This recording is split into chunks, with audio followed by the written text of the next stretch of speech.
Today I'm going to be talking about the relationship between David and his son Solomon.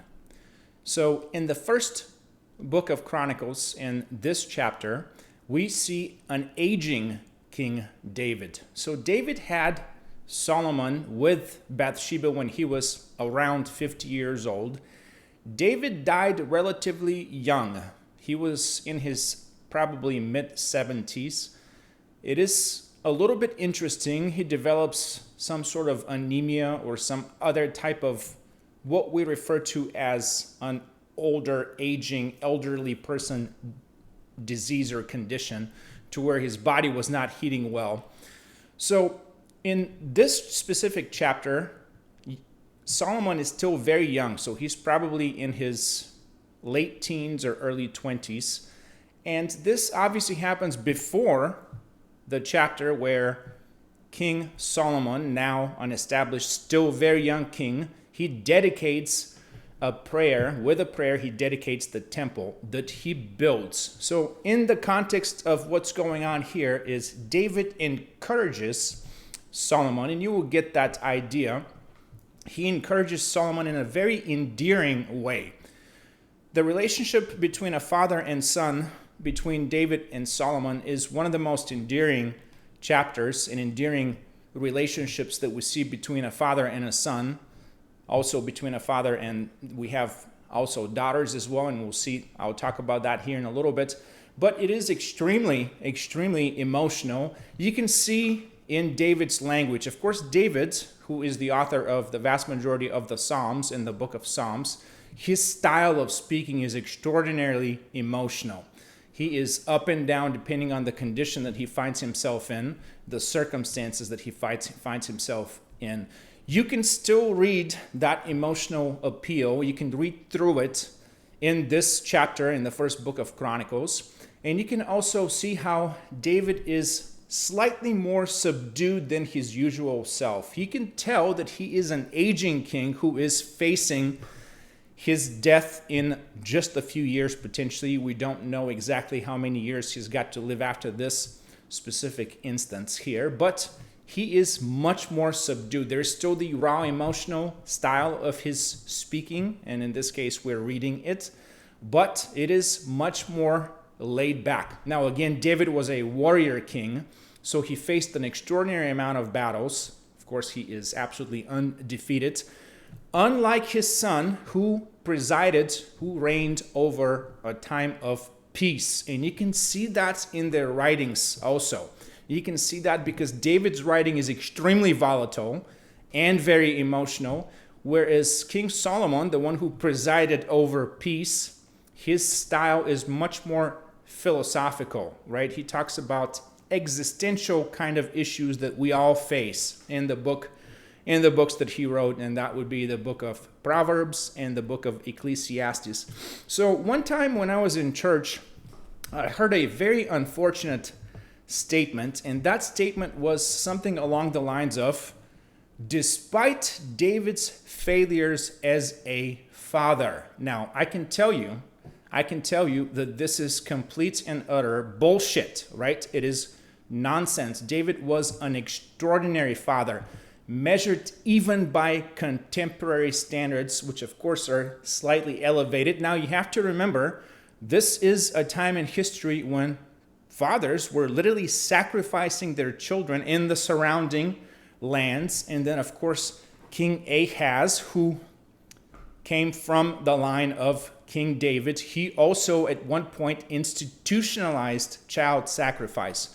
Once again, I personally have not read such a very beautiful relationship between a father and his child in the Bible, nor have I read that in either ancient literature or contemporary modern literature. So once again, I completely disagree with that assessment, and I have just jotted down a few notes over here to show you that David was an extraordinary father. And of course, when I read through this short chapter, you will get that idea as well. You can see a good father by the way that he talks to his son. And again, it is extraordinary.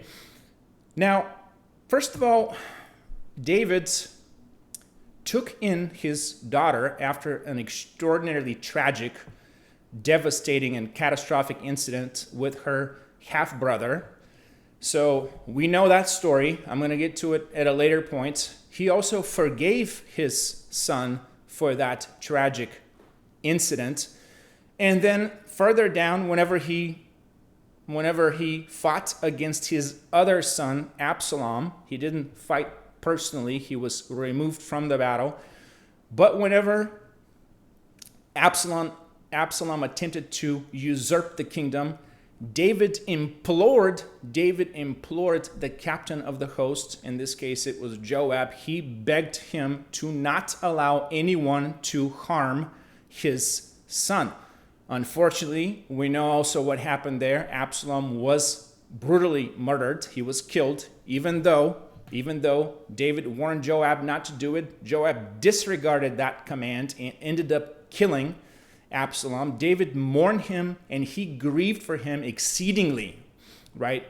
Afterwards, we have an incident where, of course, him and Bathsheba is the mother of King Solomon. Their first child died when he was but a newborn. He was just a little baby. David refused to eat while the child was sick. They were worried that he's going to just literally die because he was so grieved about the little baby. Of course, due to the fact that he was also being punished for what he did with the mother of that baby, and that is Bathsheba, right? Because he essentially took her from someone else and ended up killing that someone else whose name is Uriah. So you can also tell just by the beautiful expressions in this chapter what his love was for Solomon. And I will talk about that. I will read through that. Of course, a very short chapter. Now, there are a few words here just consistent with what I've done in the past. I just simply, in this chapter, I will not stop and explain these words. So I've just kind of noted the ones that a contemporary English speaker would probably struggle with, and then some context as well. Now, again, he is literally charging his son with building that temple. I talked about Solomon's, as I mentioned earlier, dedication and his prayer of dedication to that temple. So this obviously happens a few years before, or maybe months. We don't know for a fact. Definitely years, I would say, because it took years for that first temple to be built. So what is mentioned in this chapter are the cities of Tyre and Sidon. So it says those of the Zidonians and of Tyre. So Tyre and Sidon are cities that we still have today. Those are in what is present-day Lebanon. So what we refer to the people that lived in those cities today, contemporary historians refer to them as Phoenicians. So those were the famous Phoenicians, right? Phoenicians truly means purple people. And they were purple people because they were decked out in purple. The Bible does not specifically name or address them as Phoenicians, but it does discuss the fact that they were decked out in purple. And of course, to this day, we associate the color purple with royalty. So they had their own king, again, in those cities that were on the coast. They were on the coast of what is present-day Lebanon. They were bordering the tribal lands of the tribe of Asher, the Israeli tribe of Asher. Israel never contended with these people, nor did ever contend. Israel never contended for that land. They had no claim on it. God had not given them that land. God had given them the bordering regions, but never that coast, right? So they had an extremely easygoing business relationship, right? So the Phoenicians, those people in the cities of Tyre and Sidon that we'll hear in a little bit, that they're mentioned, those people were traders. So they traded with what is present-day Greece and Turkey and those lands, right? So they were a naval power, if you will, merchant marines, right? They were the merchant marines. So, of course, they needed the business relationship with Israel because there was a whole lot of traffic, right, from the Arabian Peninsula, from the Far East, Near East, and the coastal region of those Phoenicians. So they traded, and they traded extraordinarily well, and they built a very good business partnership, but they never really fought with each other. At one point, we see those Phoenicians actually marry into the northern kingdom of Israel with the king in Samaria. And very famous person that grew up in those Phoenician cities. She was a Sidonian princess, and that is Jezebel, right? Jezebel ended up marrying into one of the Northern Kingdom royal families, and ultimately, as we know, she is a cursed woman, as Jehu referred to her as. But regardless, they had a business partnership, so you can tell that here, just a little bit of it here in some of the verses. Now, David dedicates, he essentially donates 100,000 talents of gold for the building of the first temple. So that temple was completely decked out in gold. Inside, it was just literally a structure that was just completely decked out in gold. So to a contemporary reader, this will probably sound very much outlandish, but 100,000 talents of gold is the equivalent in today's conservative equivalent, in today's money, based on what the price of gold is today. Let's just roughly say between $4,500 per troy ounce. 100,000 talents equals roughly $370 billion. This is just the gold that was poured into that building. Now, again, David had subdued the inhabitants of the land surrounding the kingdom of Israel, the United Kingdom of Israel, and they were paying him tribute money so that there is essentially no war, right? We see that to this day, there's exchange of money in order to stop war. So that's exactly what was going on back then, just like it is going on today. And a huge amount of gold was poured into Israel, right? The ancient kingdom of Israel. Now, unlike empires that follow the kingdom of Israel, and that is including the Babylonians, and then of course we have Alexander the Great, we have the Romans, we have further down the road the Spanish Empire, the Dutch Empire, the British Empire. A lot of these empires that follow the kingdom of Israel, the ancient kingdom of Israel, they also had a huge influx of gold for the precise same reasons. Of course, there was a lot of looting going on as well in the New World, in the Old World, etc. Now, those kingdoms, those empires, they experienced massive inflation, and I will discuss the reasons why, down the road, why Israel, the kingdom of Israel, did not experience inflation. I will discuss the economics of that kingdom at another time.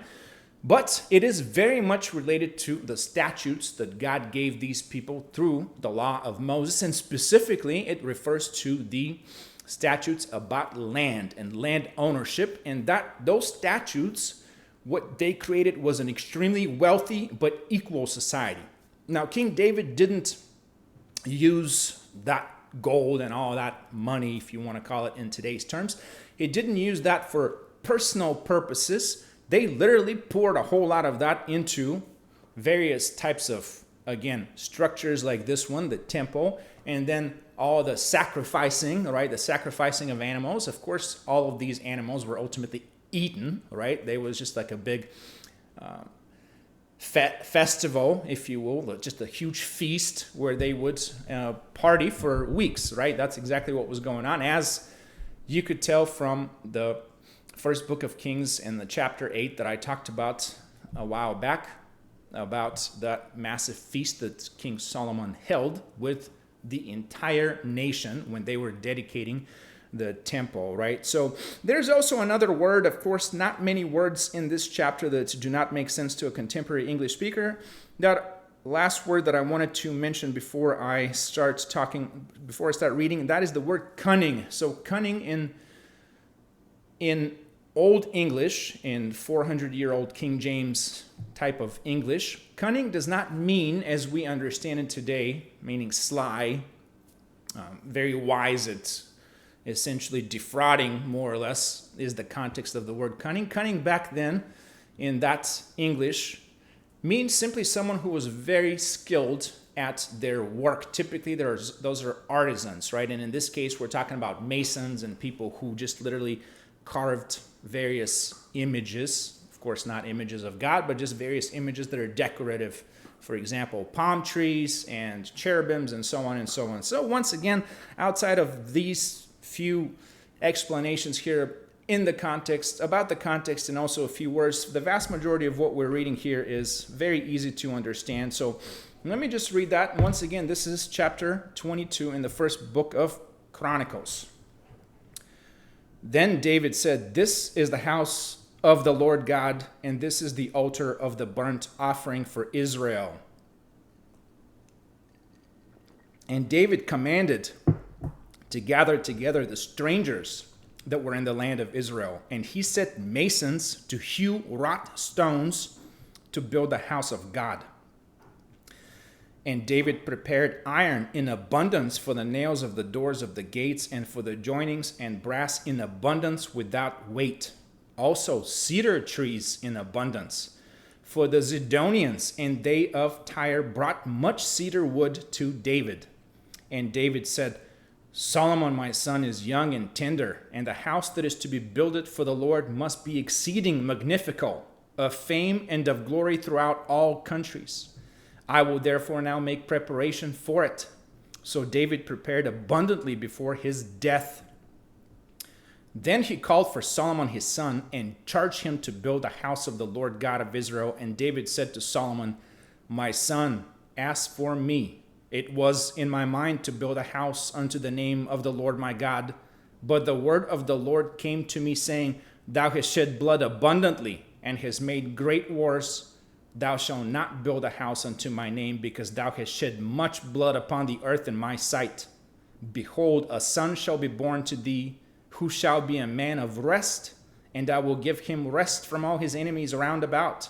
For his name shall be Solomon, and I will give peace and quietness unto Israel in his days. He shall build a house for my name, and he shall be my son, and I will be his father, and I will establish the throne of his kingdom over Israel forever. Now, my son, the Lord be with thee, and prosper thou, and build the house of the Lord thy God, as he had said of thee. Only the Lord give thee wisdom and understanding, and give thee charge concerning Israel, that thou mayest keep the law of the Lord thy God. Then shalt thou prosper, if thou takest heed to fulfill the statutes and judgments which the Lord charged Moses with concerning Israel. Be strong and of good courage, dread not, nor be dismayed. Now, behold, in my trouble I have prepared for the house of the Lord 100,000 talents of gold, and 1,000 talents of silver, and of brass and iron without weight. For it is in abundance. Timber also and stone have I prepared, that thou mayest add thereto. Moreover, there are workmen with thee in abundance, hewers and workers of stone and timber, and all manner of cunning men for every manner of work. Of the gold, the silver, and the brass, and the iron, there is no number.